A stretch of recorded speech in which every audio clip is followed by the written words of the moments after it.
You're not really having a crush over that person, but you're having a crush over the version of that person that you have in your head, the one that will show up, the one that will text you back. They're always curious, but you're never calm. You're also confused because there is inconsistency. You are secretly hoping that he will choose you, that if you try harder, if you show up differently, if you do something to your hair or to your makeup, he'll finally notice you. Just because it feels magical doesn't mean that it's safe. This is your power move, and with that move, you are reclaiming yourself. Let that version of you be your new obsession. This is not about the crush. This is about the version of you that keeps overanalyzing, overthinking, while quietly losing herself. In this video, we'll break the fantasy, we'll ground your nervous system, and we'll help you come back to yourself. Let's talk about what crush really is. First of all, a lack of information. Crush is actually not a connection with somebody.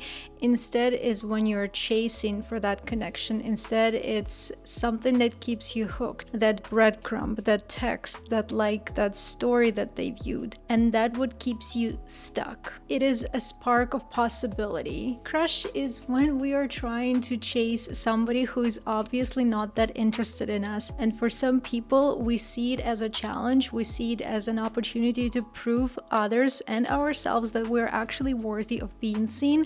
We are worthy of being loved. And when that person that we're obsessing over gives us just enough of attention, it could be either a text or a like, or they, for example, viewed our story, that's what essentially keeps us hooked, that breadcrumb. And we're keep trying harder, we're keep posting more, or we're keep thinking like, what can I do? What can I say to get their attention? We're spiraling in that vicious cycle. That's draining and that's not good. And you're not able to sustain that. And you're essentially becoming somebody who you are not. You're losing yourself. And really, girl, what are you doing? It is also important to understand that the crush that you're having is really not a connection. Crush is possibility, a possibility of being seen, of being chosen, of being heard, of being understood. But again, it's not a connection. It is a spark of possibility. It is when somebody gives you just enough to keep you hooked, just enough of little breadcrumbs, whether it's a text, a like, a view on your story. But that's not a connection. That is actually instead in line with addiction, because it lights up a reward center in your brain like fireworks. It feels exciting, addictive,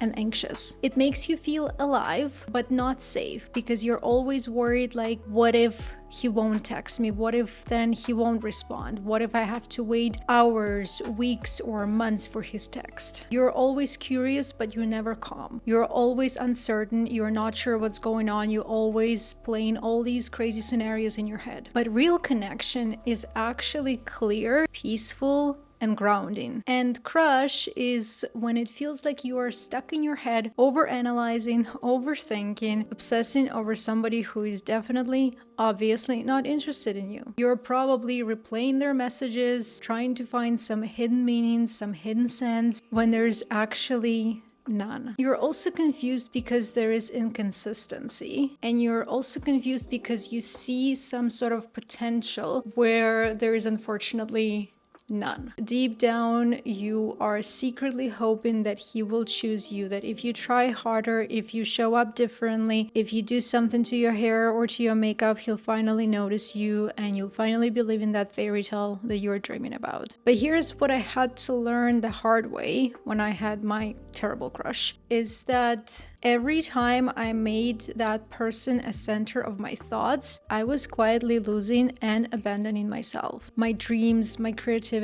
my goals, they were all on hold because I was obsessing over that person. I wasn't really in love with him. I think I was in love with how I actually felt when I thought that he liked me and he was interested in me. Especially after my past relationships where I actually wasn't seen, where I wasn't validated, where my needs were not met, where I was essentially non-existent and I was only catering to the needs of my partner. So in a way that was refreshing, that was different, that was new, and that was something that I was lacking and needing. And when I finally got that, I thought to myself, oh my God, this is the person that I need to hold on to, because I will probably never be able to get that someplace else. And here's a disclaimer, you will. You will have better relationships as long as you are able to let go of this crush and move on with your life. It's important to understand when you're having a crush over somebody, you're not really having a crush over that person, but you're having a crush over the version of that person that you have in your head, the one that will show up, the one that will text you back, the one that will tell you the words that you want to hear. So essentially, it's not even about them. It's whatever version you created in your head and you're obsessing over. Because let's be honest, we had this little fantasy in our head how he'll be so perfect. Show up, a prince on a white horse and sweep us off our feet and give us the kingdom. But, this is again not about that person, because if we think about that person, they're inconsistent, they're not showing up, they are not meant for us. What you are really craving is not that person, but it's rather a resolution, a relief, and being chosen, because probably you never got closure from an ambiguous connection. It could also be because your body associates the attention with your worth, and in the silence you're more than likely using the fantasy to avoid any pain. But the pain is actually not your enemy, but rather an invitation to come back to yourself and heal those parts of yourself that ask for your attention. So now that we understand what crush feels like and what is it really about, we can move on to the next chapter on how we would heal from that. First of all, we need to name the problem. So you need to admit that you have a crush on somebody, not that you are liking them. We're just gonna call it simply as it is. I have a crush on so-and-so, because naming the problem is already part of a solution, because naming it reduces its power and opens us to an opportunity of healing. Step 2, it's important to feel without feeling ashamed. You can use an emotional wheel that will help you to identify the feeling that you're feeling. I actually have one on my desk and I keep it handy all the time. You can just literally type in the Google emotional wheel and just use that. Step 2, it's important to notice where it actually lives in your body. So for example, it could be in your chest, it could be in your stomach, it could be in your throat, it could be in your shoulders, it could be in your hips, but just notice where it is. Step 3 is to acknowledge that pain and breathe into it. So just close your eyes, maybe put your hands on where it hurts, where you feel that pain, and just slowly take deep breath in and deep breath out until you're able to kind of fully embody that experience. Anchor that awareness of where it hurts, where that pain currently lives, with some sort of thoughtful action for yourself. For example, maybe doing some stretches, or maybe taking a bath or a shower, or maybe making yourself a cup of tea or a cup of coffee, and just sitting with that feeling, sitting with that emotion, and understanding that it's okay and you can get through this. Step number 3, it's important to schedule yourself times throughout the day when you can sit with those feelings, sit with those emotions and those thoughts. So for example, set a timer for 15-20 minutes. You do not need any more. We're gonna stick with that, and allow yourself to fully feel, to maybe journal, to maybe cry on whatever's going on. And then after you're done with that, trust me, that will be plenty of time. Just acknowledge that. Tell yourself something that I acknowledge these feelings, I acknowledge these thoughts, but they do not define me. And after that, make sure that you take some sort of grounding action. So for example, you can do some yoga, you can go for a walk, you can again do some stretches, making yourself a cup of tea, cup of coffee, maybe calling a friend. You can also, do something creative like painting, or you can dance or sing, or whatever you think that will help you to kind of ground yourself. Step 4, you can do it anytime during the day, whenever it works for you, but make sure that you journal with intention. So it's a little bit different from step 3. When you're going to be journaling, I'm going to share some things that I've done that helped me tremendously on this crush journey. First of all, write a letter expressing exactly how you feel. So it could be, dear so-and-so, this is how I'm feeling, this is why, this is how all the situation makes me feel, and so on and so forth. Step number 2, that was a powerful eye-opening experience for myself, is I listed all the red flags that I've noticed in this situation, and I also wrote down, if I were to pursue this relationship, how would things play out and how it would make me feel, and most importantly, how it will prevent me from achieving my goals and living my dream life. So that was such a profound experience. I looked at it, I was like, oh my God, this reminds me of the patterns from my previous relationships. I'm actually gonna maybe read you a couple, open up a little bit. But I did a lot of entries. So some of them was takes a while to text back, very vague in texting, surface level conversation, doesn't try to get to know me on a more personal level, doesn't remember details of my life, follows over 1,600 accounts on Instagram, only thinks of the physical aspect of my appearance. And as a result of these, it would be hard for me to trust him, and I would be constantly what if and spiraling. I would be constantly monitoring and checking his social media. I would be too embarrassed to show him my apartment and might be redesigning or hiding parts I like about it most so he won't think this is silly. I would get hurt and waste years of my life I will never get back. I would make situation difficult and unbearable. I would abandon my dreams and goals for the sake of pursuing and being with him. So that was like really crazy. After I made that list, I was like, okay, what am I doing? This is absolutely not worth it. The other thing that I've done, I actually used ChatGPT for that. I briefly described my situation and I asked it to what would happen if I were to pursue this crush and how it would reshape my life, my goals, dreams, and well-being. And that was kind of crazy. That also kind of gave me, a bit of idea of what would I be getting myself into. So definitely you can try that. I will also link a Notion template with all the prompts that I've used that you can utilize for the sake of this healing journey. It's been really helpful for me, and I am truly hoping that this little guide will help you as well, because it's not worth obsessing over somebody when you have so much things to look forward to. Anyway, let's move on to step number 5, which is disrupting the fantasy loop. So for example, when that what if spiral starts, make sure that you pause and notice that. Don't try to escape it, don't try to distract yourself with something else, and make sure that you don't curse or judge yourself for that, and instead just pause and notice that, and then remind yourself that we are choosing facts over fantasies, and replace it with a grounding fact. For example, like, I know for a fact that he's in a relationship with somebody, so this is definitely not the person for me, so why am I obsessing over him? Something like that, whatever the situation is. If for example, like, he's only texting you like in the mornings or in the evenings, just be like, he's been texting me only in the mornings, so he probably won't text me right now, and I should just get over that and move on with my life and do something beneficial for myself. Anchor that thought, that fact, with a grounding action. So again, it could be a walk, it could be a workout, it could be a dance, it could be doing something towards your goals or towards your dream life. Step number 6, it's important to challenge your thoughts, because let's be honest, our thoughts can take us into crazy places.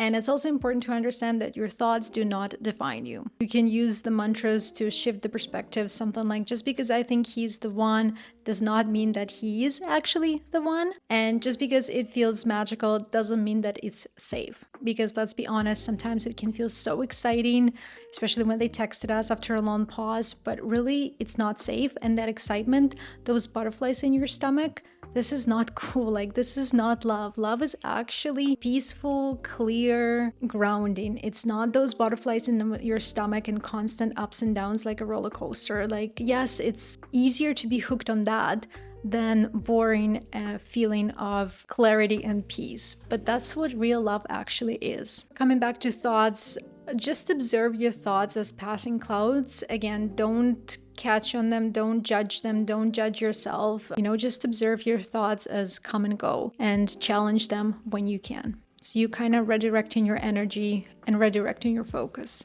So step number 7 is creating a mini closure ritual. For example, you can write a release letter. Write something like, I'm done giving energy to this person. I'm done giving energy to this situation. I release the fantasy, the crumbs, the ache, and I know that I am a destination, not a pit stop. You can crumble it, burn it, flush it in the toilet, delete it from your note app, and just forget about it. Then you can light a candle or an incense, or just place one hand on your heart, one hand on your belly, and kind of declare something to yourself along the lines with, this is my closing and beginning. I honor my feelings, my growth, my radiance. And then do some sort of small action that will symbolize that shift. So for example, you can put on your favorite lip gloss, you can post a piece of content that aligns with you and who you are.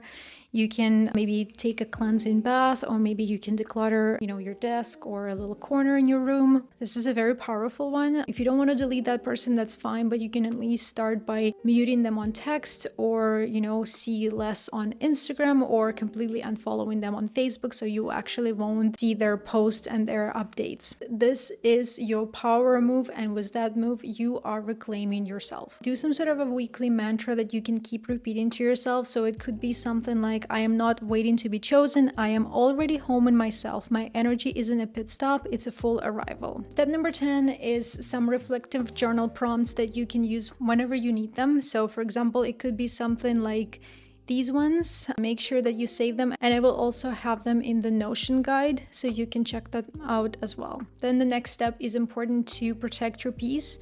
So make sure that you, like I said before, mute and follow or remove any triggers that can remind you of that person.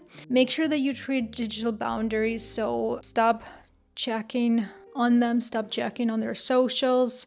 Instead, do something else. It could be something simple as just taking a few deep breaths and kind of asking yourself, what is it that you're needing right now that you want to check on them, and what's going on in their life, and kind of go into yourself and try to give that to yourself. You can also kind of do something else. For example, go on Pinterest and add some ideas to your dream life board, for example, or to your visualization board, whatever that might be. Instead of thinking and obsessing over them, shift that focus and obsession over yourself and your own life. Before you think of involving into that action, checking on their social media, think about how it will hurt you or impact you. If the result is going to be negative, if it's going to make you feel worse about yourself, about your life, then here's your answer. Then it's probably not worth of disturbing your peace just by checking on their social media. Even if it's out of curiosity, it is not worth it. Last step, it is important to start romanticizing your life again, even when you're in pain, even when it hurts.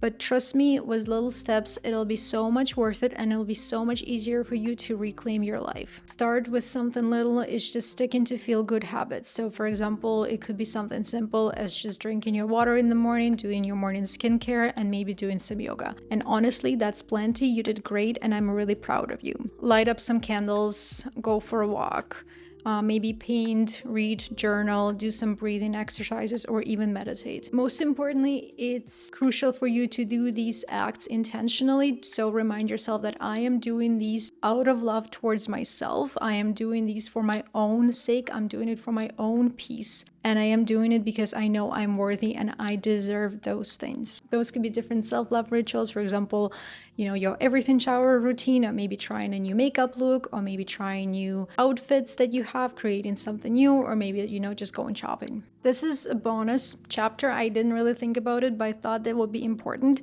So what to do when you feel like you are slipping back into that spiral, when you're actually break a boundary with yourself and check on their social media. So here's what we're gonna do. So first of all, it's important to pause and don't panic. You're a human being, things happen. If you checked on their social media or whatever, just close the app, put one hand on your heart, one hand on your belly, and take a few deep breaths.